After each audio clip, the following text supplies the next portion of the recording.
Hey, quick warning before this story starts. I do want to give a viewer discretion advised for a woman does get attacked in this story. Nothing actually comes of it in the end, but the scene is depicted. So if that is a problem for you, you might want to consider sitting this one out. On with the story. I've always felt profoundly relieved to put that burning city behind me, move past the death and destruction, divide myself from the ash and the ruins, the rust-colored clouds, and the blood-orange sky. Out of sight, out of mind. Towering steel doors swung shut as I stepped into my gallery. I sighed, allowing my shoulders to sag as I slowly twisted my neck, left to right, right to left. The AC hummed, and its crisp, mechanical breath clawed over my exposed skin. My body cooled. My muscles in my neck began to unwind. This was my sanctuary, the last building standing, a great marble raft drifting above an ocean of rubble. I couldn't let myself completely relax, though. Yes, the gallery was safer than the inferno outside its walls, much safer, but it came with its own risks. Because it wasn't just my sanctuary, I shared the refuge with one other person. Unlike me, she never seemed to leave. She usually wasn't visible when I entered, but she was always there. If I couldn't see her, that meant she was in the walls. If she was in the walls, you'd be knocking her forehead against the marble. She didn't have any knuckles, so the woman made her skull an instrument. Same pattern every time, measured and deliberate. Tap, pause, tap, tap, tap, pause, tap, tap, tap, tap, pause, tap, tap. The knocks were gentle, but the sound carried generously through the cavernous studio floor. It was a single box-shaped room with 30-foot-tall ceilings and not a lot in between. Each wall held a few paintings from artists of no renown. There was a spiral staircase in the center, but the 68 metal steps led to nowhere, abruptly stopping 2/3 of the way up. And most cryptically, there was an elevator, directly across from the entrance. No buttons to call the damn thing. The outline of a down arrow above the doors I'd never seen flash. No one ever came out, and I knew no one ever would either. The elevator was a one-way trip, constructed for me alone. Wasn't ever sure how I knew that fact, but I'd bet my life on its truthfulness 20 times over. So, there I'd be, by myself on the gallery floor, that snake of a woman slithering through its walls, surrounded by an empty, burning city for miles in every direction. It always started with me approaching the massive steel doors, waves of heat galloping over my back. But when it would end was variable. It could take minutes, it could take hours, on rare occasions. It could take days or weeks. Eventually, though, I'd wake up. The same inscrutable dream, every night, without fail, for over 15 years. A transmission from the depths of a hollow reality that I never understood until last night. Tap, pause, tap, tap, tap, pause, tap, tap, tap, tap, pause, tap, tap. My birth. Ever since I can remember, I've felt out of place, an outsider among my own species. I'm sure a lot of people experience a similar pariahhood, but I obviously can't confirm my lived experience is distinct or extraordinary in comparison. Let me provide an example, some objective proof of my otherness. As soon as I drew my first breath, my mother's heart stopped. Spontaneous cardiac arrest, no rhyme or reason. An unceremonious end, like the death of an old car battery. The medical team leapt into action. A few doses of IV adrenaline later, the muscle warily returned to duty. But the moment her heart restarted, mine then stopped. Then they'd resuscitate me, only to have my mother die again. So on and so on. The way my dad used to tell it, the doctors became incrementally more unnerved and bewildered each time we flipped. Life was a zero-sum game in that operating room. It was either me or her, and there was nothing they could do to change that.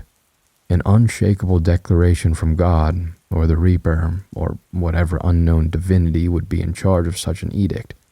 The uncanny tug-of-war would have probably been amusing to witness if the implications weren't so deeply tragic. 3 or 4 cycles later, my mother's heart gave out completely, obstinately refused to beat, no matter what the medical team did. Dad would sometimes theorize that was an active decision made by the doctors that handled her care, even if they didn't have, quote, the balls, end quote, to admit it. Like once they realized that one of us was dying, they arbitrarily awarded me with life. Started covertly injecting saline into my mother's veins instead of adrenaline or something. I doubt that last part actually happened. The circumstances were just viciously unfair, and that type of thing is fertile soil for growing conspiracy. Regardless, I felt his pain. See, that's the rub. Although I've always felt like an outsider, that doesn't mean I've lacked empathy. I have reverence for the people around me. I've just never felt connected to any of them. I'm like a naturalist living alone in the jungle. I love the flora and the fauna. I respect the miracle that nature represents, but at the end of the day, I'm still alone. Which brings me to Anthony. I experienced a fair amount of bullying as a kid. Probably became a target on account of my quiet nature and my social isolation. A lone gazelle straying too far from the safety of the herd. They didn't scare me much, though. I just couldn't see them as predators, more like flies buzzing around my head. Noisy and a smidge irritating, but ultimately harmless. That was the problem. They wanted to feel like predators, and I wasn't providing the sensation. Inciting fear and misery made them feel in control, so when they couldn't get a rise out of me with their routine arsenal of schoolyard mockery, things escalated. Every time a new prank was enacted, a carton of milk spilled over my head, a few spiders dumped into my backpack, etc., I'd always notice Anthony watching from the sidelines, livid on my behalf. Tall for his age, frizzy black hair, blue eyes boiling over with anger behind a pair of thick square glasses. One afternoon, Austin, a dumber and more violent breed of bully, became fed up with my relative disinterest, decided to take the torment up a notch. He snuck up behind me while I was eating lunch, stuck a meaty claw into my bun, and yanked a thick chunk of hair from my scalp. That was certainly my line in the sand. It was Anthony's too, apparently. I spun around. Before he could even gloat, I lunged forward, opened my jaws, and bit down hard on his nearest elbow. At the same time, Anthony had been running up behind him with a metal lunch tray arched over his shoulder. The shiny rectangle connected to Austin's temple with a loud clatter, almost like the ringing of a gong. It was a real 1-2 punch. An hour later, Anthony and I had our first conversation outside the principal's office, both awaiting to be interrogated. I've never been quite comfortable with the way he looked at me, even back then. His grin was too wide, his focus too intense. On the surface, it was an affectionate expression, but there was something dark looming behind it all. A possessiveness, a smoldering infatuation that bordered on obsession. I tried to ignore it because I genuinely did like him as a friend. He was the only one I felt comfortable confiding in, the only person who knew of the gallery and the burning city, other than myself. Now, there's no one else. This post is designed to fix that. The gallery.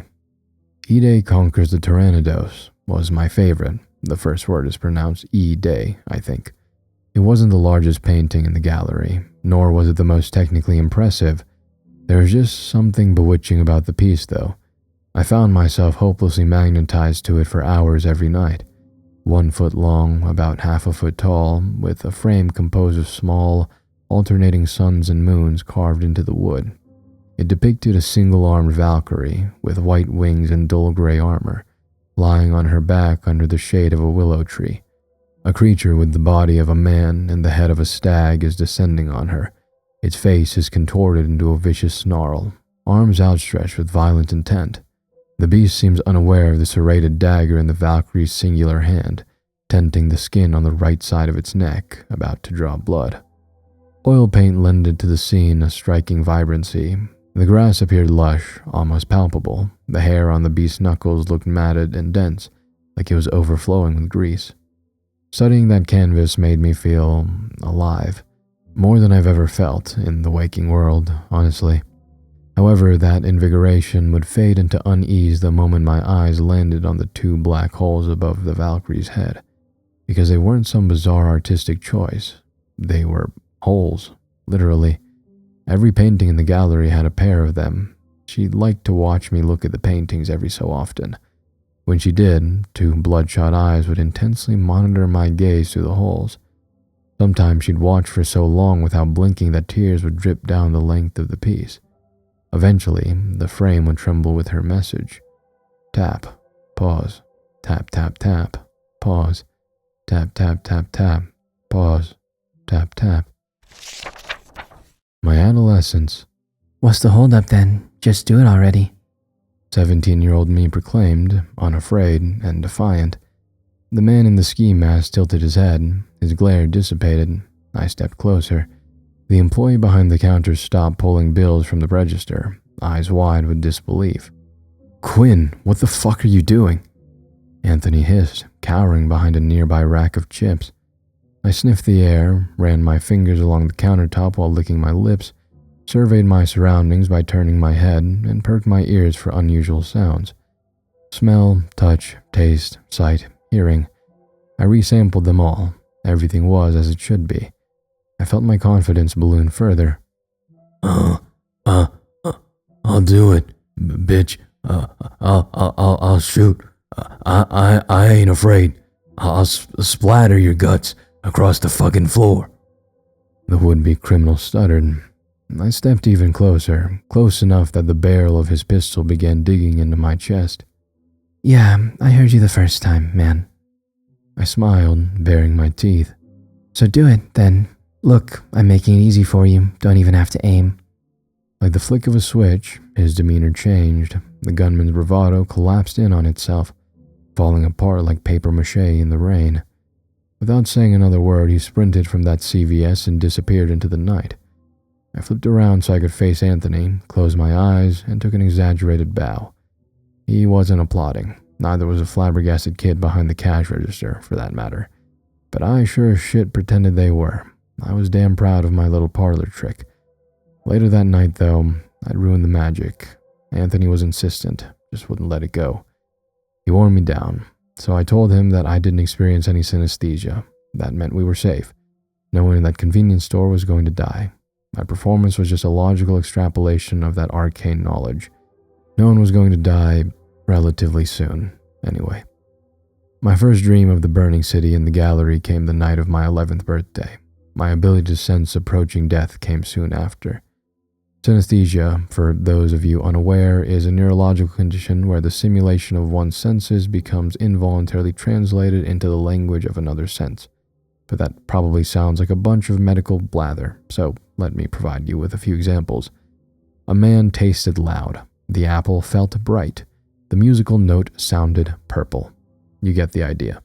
It's like nerves getting their wires crossed. For a whole year before his death, my grandfather looked salty. His apartment smelled quiet. His voice sounded circular, and all of those queer sensations only became more intense as his expiration date approached. I eventually picked up on the pattern. Once I grasped the bounds of my extrasensory insight, death lost its hold over me. You see, death draws a lot of its power from anticipation.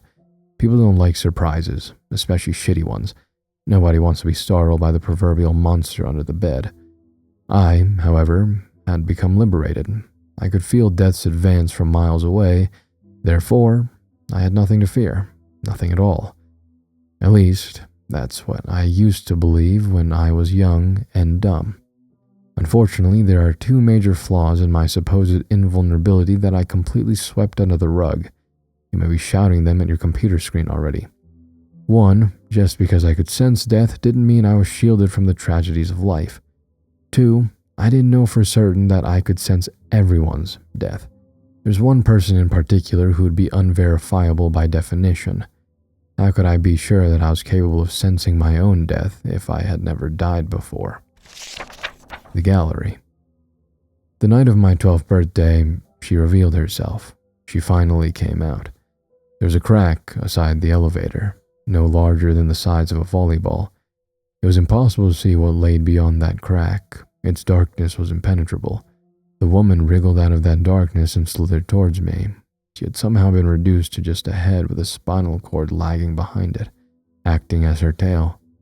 Her movements were distinctly reptilian, rows of vertebrae swinging side to side, creating U-shaped waves of rattling bones as she glided across the marble floor. I couldn't see her face until she was only a few feet away. Long, unkempt strands of gray hair obscured her features, wreathing them behind a layer of silver filaments like the blinds on a window. There was a crater at the center of her forehead. A quarter-sized circle of her skull had been completely pulverized from the incessant knocking. She twirled around my leg, spiraling up my torso until she was high enough to drape her spinal cord over my shoulders. Then we were face to face, and she spoke the only 8 words I've ever heard spill from her withered lips until last night. Are you ready to see what is below? I shook my head. She looked disappointed. Then I woke up. 365 days later, she'd wriggle out from the crack again to ask me the same question. Year after year after year. My early 20s. In order for you to understand what transpired over the last 24 hours, I need to explain me and Anthony's falling out. The summer before I went away to college, he arrived at my doorstep and professed that he was in love with me. Had been for a long time, apparently. His speech laid out all the gory details, how he believed we were soulmates, how perfect our children were going to be, how honored he was to get to die by my side. Note the language. It wasn't that he believed we could be soulmates or that our children could be perfect. No, that phrasing was much too indefinite. From his perspective, our future was already sealed, written in the stars whether I liked it or not. I tried to ease him back to reality gently, reiterated the same talking points I'd harped on since he hit puberty. Romantic love wasn't in the cards for me. I was incapable of experiencing that level of connection with anyone. It had nothing to do with the value of him as a person or as a potential mate. My rejection wasn't a judgment. He couldn't hear it. Instead, he accused me of being a, quote, stuck-up bitch, end quote, through bouts of rage-tinted sobs. I was going to college and he was staying in our hometown to take a job at his father's factory. That must be it, he realized out loud. I didn't feel like he was good enough for me. He lacked prestige. I think I responded to those accusations with something along the lines of, Listen, Anthony, I don't think I'm better than you. It's not like that at all. We're just different, fundamentally different. I'm sorry, but that's never going to change either. Not for you, and not for anyone else. In retrospect, maybe I could have selected cleaner verbiage. In the heat of the moment, I don't think he took the words as I intended.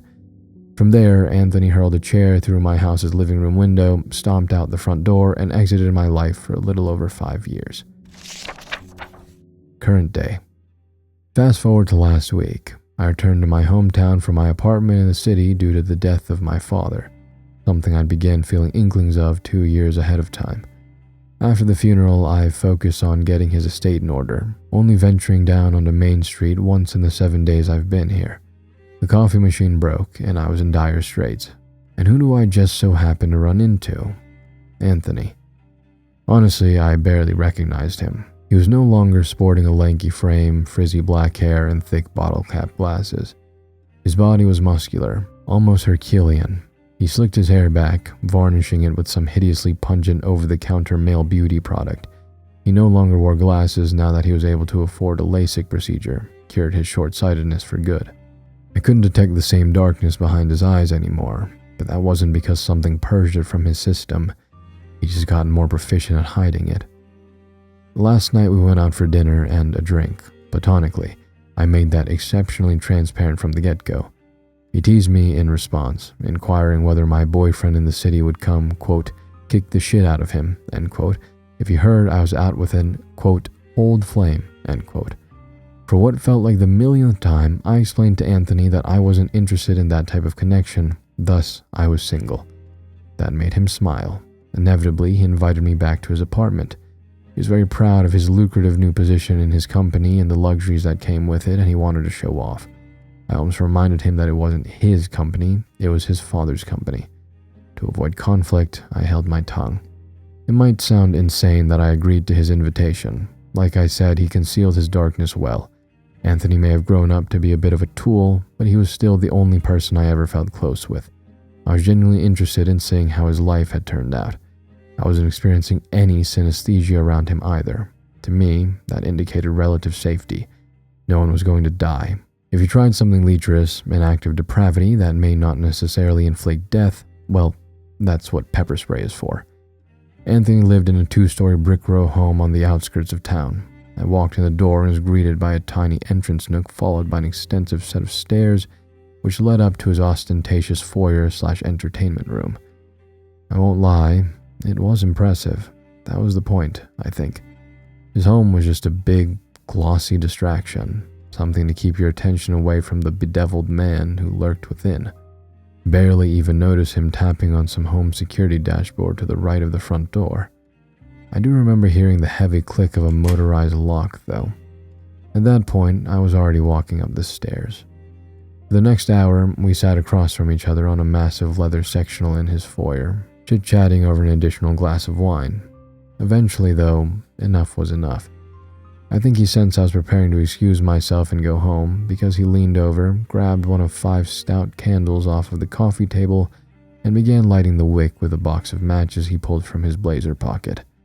I told Anthony it was getting late and that it was time for me to leave. He didn't say anything. He didn't react to the sentence at all. He just kept silently lighting the candles. When I witnessed the reflection of the burning wick in his eyes, I realized I had made a mistake. Fine, I thought. I don't need his permission to leave. He didn't say anything as I darted past him, jogging down the stairs. I pulled the knob to the front door.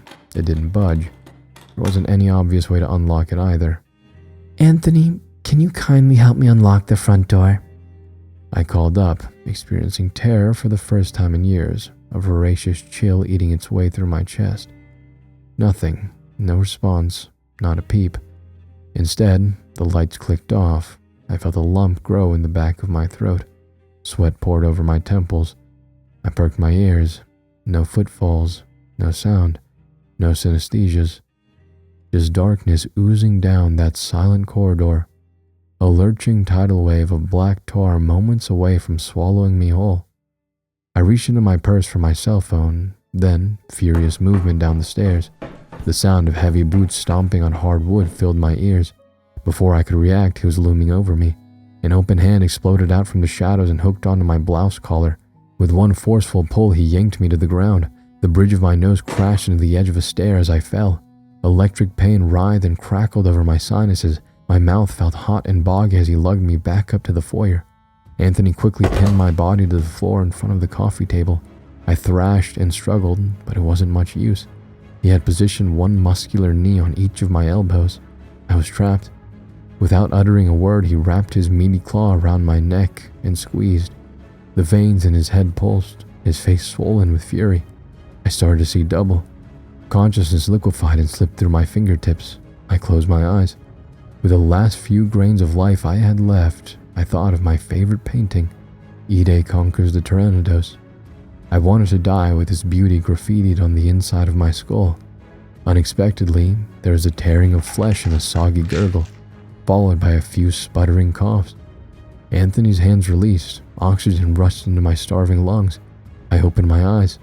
A serrated dagger had been plunged into the soft flesh of his neck, skewering it completely. I saw a bit of the blade poking through on the other side. Dewdrops of blood and plasma seeped from the fatal wound, trickling over his collarbone and dripping onto my blouse. The scent of iron quickly coated the interior of my broken nose. A hand still tightly gripped the dagger's handle, but Anthony's heavy knees had never left my elbows. It wasn't mine, but it came from me. I traced the ethereal limb from the knife to the center of my rib cage, where it had sprouted. And as swiftly as it appeared, the limb and dagger vanished. Before Anthony collapsed on top of me, I used my freed hands to push him off and to the side. He fell, hitting the coffee table as he tumbled. The resulting collision sent 5 burning candles crashing onto a large cotton blanket nearby. His foyer became a bonfire. I stood up, still weak and woozy from the prolonged suffocation. The sofa had caught flame too. Harsh black smoke began to diffuse throughout the apartment. I raced down the stairs once again, but I reached a similar impasse. The door remained mechanically locked. I screamed, cried out for someone to hear me, twisted the knob so hard that it tore the skin on my right palm. All the while, a conflagration bloomed behind me. I shifted my attention to the digital security dashboard aside the door. I pushed my fingers against the keyboard. The device whirred to life. 4 asterisks stood in my way. A PIN number was required to get to the home screen. I tried my birthday, 2 digits for the month, 2 digits for the year. Incorrect. A warning on the screen read 2 attempts left. I tried Anthony's birthday. Nothing. 1 attempt left. My panic intensified, reaching a fever pitch in tandem with the ravenous flames 1 floor above. Then, I heard it. At least, I think I heard it. Maybe my mind just clicked into place and the realization was so profound that it felt like the noise began physically swirling around me. Yet I distinctly remember hearing the knocking from within the wall directly behind my head. Tap. Pause. Tap, tap, tap. Pause. Tap, tap, tap, tap. Pause. Tap, tap. I held my breath. 1, 3, 4, 2. The screen opened. I clicked unlock, twisted the knob, pushed my body against the door, and spilled out onto the street. The gallery. When I arrived last night, a few hours after Anthony died, something was different. The woman slithered out from the crack and started moving towards me. I met her halfway next to the spiral stairs. She grinned at me from the floor. For the first time, I asked her a question.